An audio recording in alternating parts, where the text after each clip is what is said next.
So, kumusta mga ka-Noisy? Welcome back sa ating YouTube channel, Filipino Noisy. So, ngayong araw, another update na naman tayo sa WPS. So, ito yung latest update. So, panonoorin natin ito mula kay Philippines Trending News.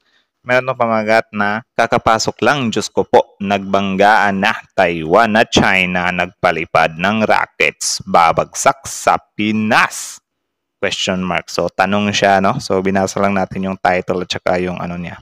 So, bago natin simulan, Philippines Trending News, support nyo yan. Tapos, syempre, kung trip nyo ng mga ganitong reaction video, may kasama kayo manood, huwag nyo natin kalimutan supportahan yung YouTube channel natin, Filipino Noisy. So, di na natin dapat tatagalin pa. Simulan na natin, baka agawin pa ng China. Again, ang title ng video ito, kakapasok lang, Diyos ko po, nagbanggaan na Taiwan at China, nagpalipad ng rockets, babagsak sa Pinas?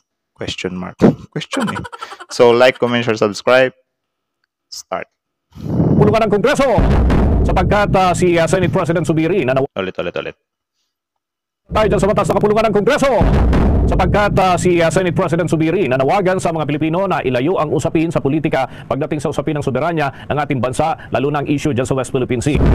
Nanawagan si Senate President Juan Miguel Zubiri sa publiko na huwag isama ang usapin ng politika pagdating sa usapin ng soberanya ng bansa sa West Philippine Sea. Ano bang ibig sabihin na huwag isali ang politika sa usapin ng soberanya? Di ba mga politiko yung mga nag-handle dyan? Or ano ba? Pangpabango? Comment nga kayo sa baba guys kung ano yung ibig sabihin niya na wag siyang ihalo sa politika yung usapin sa WPS. Tuloy. Zubiri, itong oras para magkaisa sa gitna ng serye ng water cannon attacks ng China Coast Guard laban sa Philippine Coast Guard, Bureau of Fisheries and Aquatic Resources at ilan pang sasakyang pandagat ng bansa. Sa mga panahong ito anya ay dapat na magkaisa na lamang ang publiko pagdating sa usapin ng West Philippine Sea kung saan ay ano ba yung mga pro-China ba yung kabila? Kasi kung pagkakaisa yung sinasabi nila, dalawa kasi tayo merong ipaglalaban yung WPS, meron ding sa kabila na ayaw galawin yung China kahit na harap-harapan na tayong binuhuli or inoogags, di ba?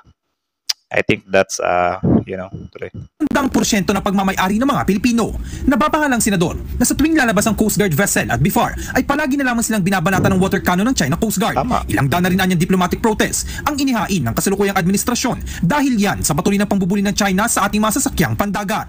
Dahil dito, taas kamay ng mga nagsasabi na effective yung diplomatic protest. Comment 1 kung effective, comment 2 kung hindi effective yung diplomatic protest na yan.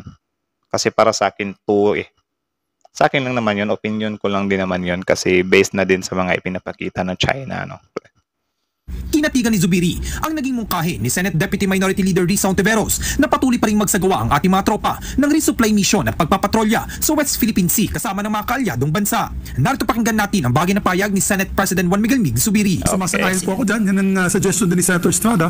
Baka naman Coast Guard ng US or US Coast Guard together with the Japanese Coast Guard can do a joint sail with us in this particular situation. Noong Buti pa, why not?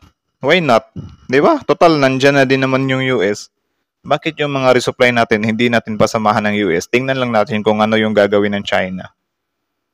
'Di ba? Halimbawa, barko ng Pilipinas tapos US magkabilaan. Tingnan lang natin kung ano talaga yung gagawin nila. Or baka maging aggressive din yung China kasi pinapapasok natin yung US. Do you think that's a good idea, guys? Comment nga kayo sa baba. Tuloy. Ang linggo, kinanyon ng tubig ng China Coast Guard ang mga barko ng Pilipinas na naghatid ng gasolina sa mga mangingisda sa Panatag Shoal. Katulad ito ng ginagawa ng mga barko ng China sa resupply missions ng Pilipinas para sa BRP Sierra Madre na nasa Ayungin Shoal. Nagbabala naman ang Philippine Space Agency sa posibleng pagbagsak ng debris ng rocket na inulunsad ng China na Long March 5 kahapon po yan araw ng Biyernes, Mayo 3 sa mga katubigan na sakop ng Pilipinas. Sa isang inilabas nga na statement, sinabi ng ahensya na inaasahang babagsak ang debris mula sa rocket sa tinukoy na drop zones na tinatayang may 123 nautical miles ang layo mula sa Panatag Shoal at 55 nautical miles mula naman sa Panay Island sa Catanduanes. Diba? Diyan magaling yung China. Nangaagaw sila ng teritoryo tapos ang ibinibigay nila sa atin puro perwisyo. Like yun, yung bahura natin, yung mga corals natin, sinisira. Tapos ito, yung mga debris nila, kung saan-saan lang din nagkalat, di ba? Grabe. Tapos yung, kung nabalitaan nyo yung naghuhukay sila, pinakamalalim na hukay nila. Tapos maaari siyang makapagpa-apekto sa buong mundo. Like, baka may mga viruses na naman na madadala yung ginagawa nila dyan. Alam naman natin yung history nila, alam naman natin yung history nila sa pandemic, di ba? Sila naman yung ulo doon. Tuloy. Nito, pinag-iingat ang mga residente sa lugar na agad pong ipaalam sa mga lokal na otoridad kung may namataan man na kahina-hinalang debris ng naturang rocket. Ayon pa sa Philippine Space Agency, bagamat sa kanilang pagtaya, hindi nakikitang babagsak ito sa kalupaan o mataong lugar, meron pa rin itong banta sa mga barko, eroplano, bangka at iba pang masasakyang pandagat na dumadaan sa natukoy na drop zone. May posibilidad din na lumutang ang debris sa lugar at matangay sa karatig pang mga baybayin. Kaya iwasan din na lapitan o kunin ang naturang debris dahil maaari daw na naglalaman ito ng remnants ng nakakalasong substance katulad na lamang ng rocket fuel. Una nga rito, tapos makakaano din yan, makaka-apekto na naman yan sa mga kaisdaan natin. My goodness, puro talaga pamimirwisyo itong nagagawa ng bansang Tomin. Lunsad ng China ang naturang rocket sa may Wenchang spacecraft launch site sa Wenchang, Hainan sa may China dakong alas 5:27 yan ng hapon nitong araw ng Biyernes. Taiwan, mga sangkay, napapalibutan na nga ba nitong mga kasundaluhan ng China? Ayon po dito, credits to Mr. Sangkay Janjan. Support niyo rin yan, guys. Isa din yan sa super mulat sa usaping mga ganito. According to Taiwan's Defense Ministry, 17 of the 26 Chinese aircrafts crossed the median line separating the island from mainland China and entered Taiwan's northern and central ayon pa ito sa mga sangkay, Defense Identification Zone. Ngayon, tingnan po natin ang balitang ito dahil nga po, very alarming daw po ito sa kanila kasi parang hindi po nila namamalayan na sinasakop na po sila ng dahan-dahan at pinapaligiran na po sila. Parang hindi po nila namamalayan na ini-invade na po ang kanilang bayan nitong China. Taiwan's Defense Ministry said Friday it detected 26 Chinese aircraft in Grabe, ang dami po niya, no? 26. Actually, dapat talaga mag-ingat din ng Taiwan, men. Kasi yun, yung China baka tahimik-tahimik lang yan sa Gedli, di ba? Tapos biglaan lang na gagalaw. So, ipag-ano din natin yung Taiwan. Pagdasal din natin yan kasi ano natin yan eh. Tapos yung mga OFW din natin doon, di ba? Kawawa naman sila kung madamay sila. Tuloy. Na Chinese aircraft.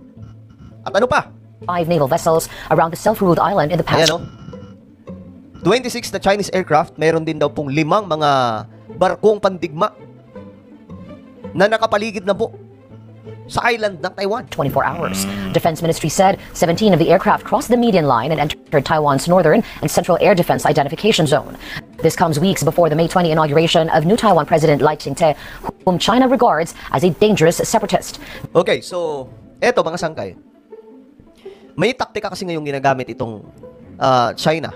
Ano yan? Na bagamat hayagan po nilang sinasabi, mga sangkay, na talagang pepersahin na po nila itong Taiwan. Pero may mga, ano sila dito mga sangkay, taktika na ginagamit po nila para po hindi mamalayan nitong Taiwan na pwedeng i-invade ng ganun-ganun na lamang po ng China itong lugar na ito. Kung kaya't itong Taiwan, mga sangkay, patuloy po na naghahanda sa anumang posibilidad na pwedeng mangyari na in case, bigla po silang lusubin itong China. Tapos yung China naman, puro lang halimbawa ganyan, nagsasabi na din siya sa Taiwan na pipresahin nila. Pero up until now, wala pa rin. Pero yun nga lang, kahit na alam naman nating hindi talaga sure na sasakupin ng China yung Taiwan, kasi something na siguro mahihirapan or nahihirapan sila. It's just siguro nagbibitiw lang sila ng mga nakakatakot na salita, same as kung ano yung ginagawa nila sa Pilipinas, para yung kusa na lang ba or once kasi na magpadala tayo sa takot, men, dun panalo na yung China dun. Bale, kung ano yung ginagawa ng China ngayon sa Pilipinas, I think same lang din yung balak gawin ng China sa Taiwan, Kikita nyo din naman siguro yan. Tuloy.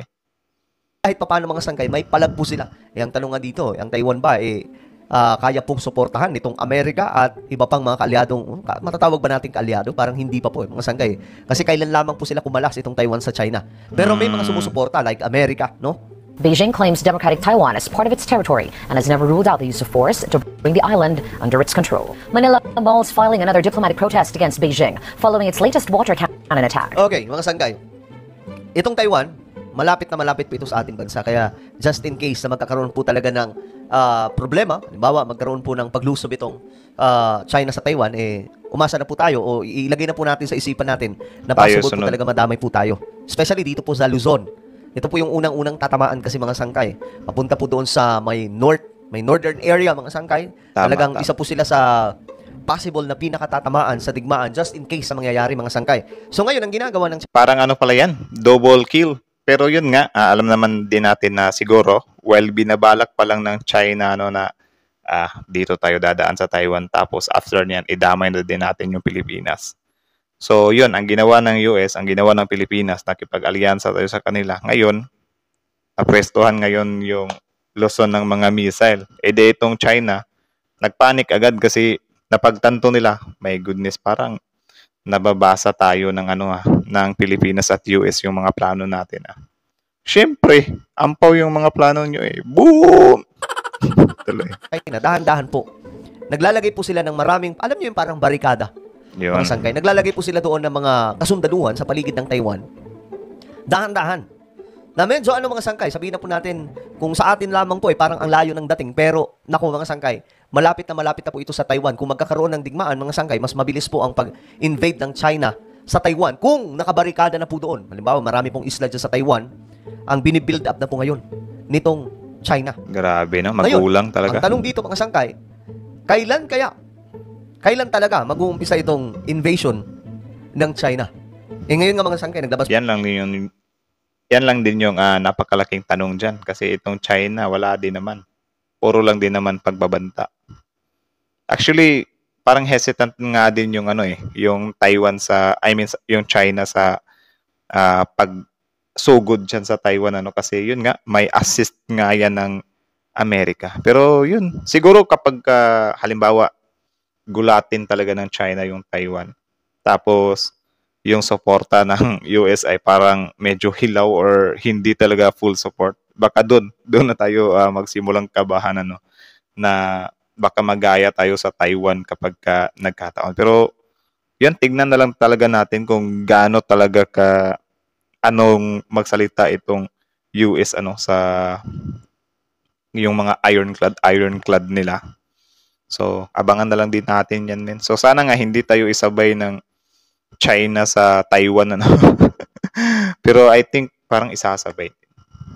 Malabo din kasi itong hunghang din kasi itong nila president nila men po sila ng pinakabagong aircraft carrier. At ito daw po ay gagamitin mga sangkay sa pananakop laban po sa Taiwan. Nako. So, ito ay very alarming. Malapit lamang po tayo mga sangkay. Kaya nga lagi po sinasabi na kapag nangyari po itong pananakop ng China sa Taiwan, hindi po malabo na hindi po tayo madamay dyan. Or tayo yung isunod. At tayo rin naman, mayroon din po tayong pinaglalaban. Ito pong West WPS. Philippine Sea na andyan din po malapit sa Taiwan mga sangkay. Nako. Dyan po mismo yun. Kaya hindi po nakakagulat kung in case na madadamay po tayo sa digmaan, just in case talagang pupersahin. Kasi sinabi na po talaga ng China ayon po sa mga tagapagsalita ng China na kung hindi daw po madadaan sa diplomatic idadaan na natin to sa puwersa. Yun po yung neck din nila. Paulit-ulit lang, pwersa-pwersa. Ilang taon na ba yung nakalipas, guys, mula nung pagbantaan ng China yung Taiwan? 'Di ba? Ilang taon na yung lumipas. Bakit hanggang ngayon wala pa rin? Bakit hesitant sila? Puro ganun lang kasi boka lang. Mabas mga sangka, ilang buwan ang nakakalipas na yan po yung plano ng China. Ngayon, naghahanda na po sila.